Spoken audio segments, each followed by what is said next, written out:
جنگل میں کچھ پرندے آپس میں بیٹھے ایک دوسرے سے باتیں کر رہے تھے۔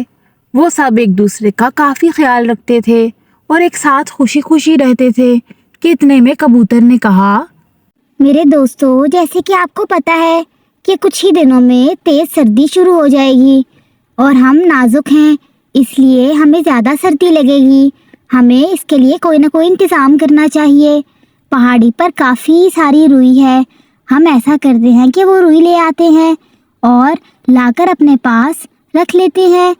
وہ تیز سردی سے بچنے کے لیے ہمیں کام آئے گی۔ باقی سارے پرندوں نے بھی اس کی بات پہ ہاں کر دی۔ تو کبوتر چڑیا سے کہنے لگا، چڑیا بہنا، تم باز بھیا کے پاس بھی جاؤ اور اس سے جا کر بات کرو کہ وہ بھی ہمارے ساتھ آ کر روئی لے جائے تاکہ سردیوں میں اسے کوئی تکلیف کا سامنا نہ کرنا پڑے۔ چڑیا اس کی بات سن کر اڑ کر باز کے پاس گئی اور جا کر کہنے لگی، باز بھیا، ہم سارے پرندے پہاڑوں سے جا کر اپنے لیے روئی لانے لگے ہیں۔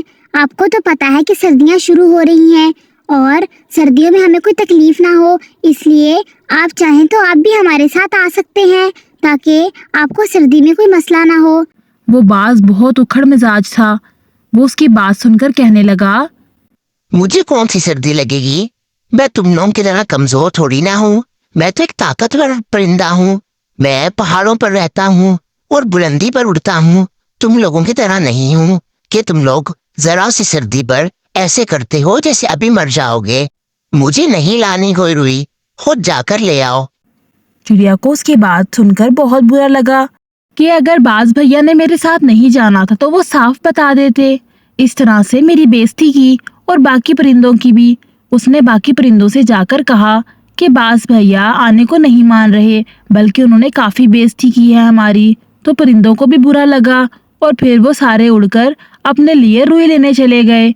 وہ وہاں سے کافی ساری روئی اکٹھی کر کے اپنے پاس لے کر آئے اور اس طرح انہوں نے سردی سے بچنے کا انتظام کافی اچھا کر لیا تھا۔ تھوڑے دن گزرے کہ تیز ہوائیں چلنے لگیں۔ باز بیٹھا درخت پر یہ سوچ رہا تھا کہ یہ پرندے کتنے بے وقوف ہیں۔ یہ لوگ تھوڑی سی ہواؤں کے لیے اپنے لیے روئی لینے چلے گئے تھے کہ ان سے سردی برداشت نہیں ہوتی۔ بے وقوف کمزور پرندے، مجھے دیکھو میں کتنا طاقتور ہوں، یہ ہوائیں میرا کچھ نہیں بگاڑ سکتی۔ کچھ روز ایسے ہی تیز ہوائیں چلتی رہیں، لیکن کچھ دن بعد برف باری شروع ہو گئی اور باز کو ہلکی ہلکی سردی لگنے لگی۔ تو باز نے سوچا کہ وہ جا کر روئی لے آتا ہے، لیکن وہ یہ سوچ کر رک جاتا تھا کہ میں کیوں بھلا اپنے لیے روئی لے کے آؤں، میں تو ایک طاقتور پرندہ ہوں اور باقی پرندوں نے اگر مجھے ایسے سردی سے بچتے ہوئے دیکھا تو وہ میرا مذاق اڑائیں گے، اس لیے مجھے یہ سردی کچھ نہیں کہہ سکتی۔ اور یوں وہ سردی برداشت کرتا رہا اور سردی بھی تیز ہوتی گئی۔ اتنی تیز برف باری ہو گئی کہ ہر جگہ برف ہی برف ہو گئی، پورا جنگل برف سے ڈھک گیا۔ باز کا درخت بھی پورا کے پورا برف سے ڈھک گیا۔